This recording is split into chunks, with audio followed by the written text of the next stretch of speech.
Praise the Lord. 37వ కీర్తన 17వ వచనం. భక్తిహీనుల బాహువులు విరువబడును, నీతిమంతులకు యెహోవాయే సంరక్షకుడు.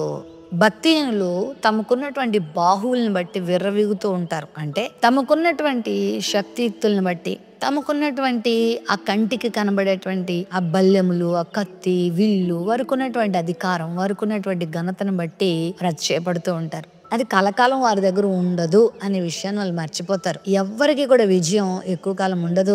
దుష్టులకు విజయం కొద్ది కాలమే ఉంటుంది. ఒకవేళ భక్తిహీనతతో ప్రజలు విర్రవీగుతున్నా నువ్వేమి వారిని చూసి వ్యసన పడక్కర్లేదు. దేవుడు వాళ్ళ బాహువులు విరుస్తాడు. ఒక టైం ఉంటది. దేవుడు అన్నిటికీ ఒక సమయాన్ని నిర్ణయించుకుంటాడు. ఆ సమయం వచ్చినప్పుడు ప్రతి వాడి బాహు దేవుడు విరగొడతాడు. అయితే శుభకరమైన విషయం ఏంటంటే నీతిమంతులకు ఆయన సంరక్షకుడుగా ఉంటాడు, రక్షించేవానిగా ఉంటాడు. ఈ లోకంలో ఉన్న అపాయాల నుంచి, కీడుల నుంచి మాత్రమే కాకుండా ఎవ్వరూ విడిపించలేని దాని నుండి దేవుడు విడిపించబోతున్నాడు. అదే పాపము నుండి, మరణము నుండి, నిత్య నరకము నుండి ఆయన సంరక్షిస్తాడు.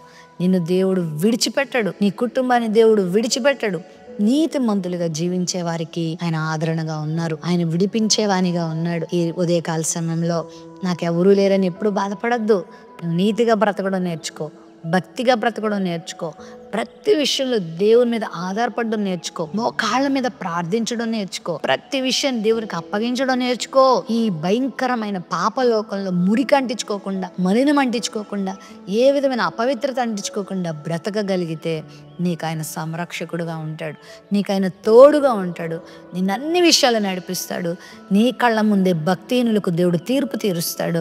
అద్భుతమైన సహాయాన్ని నీకు అందించి నీ తలెత్తుతాడు. ప్రేమ నమ్మకం కలిగిన మా తండ్రి, నీతిమంతులకు సంరక్షకుడు ఉన్న దేవా, నీ బిడ్డలకు నువ్వే సంరక్షకుడువై కాపాడి భద్రపరిచి తోడుగొండి నడిపించమని యేసు నామములో ప్రార్థిస్తున్నాం తండ్రి. ఆమేన్.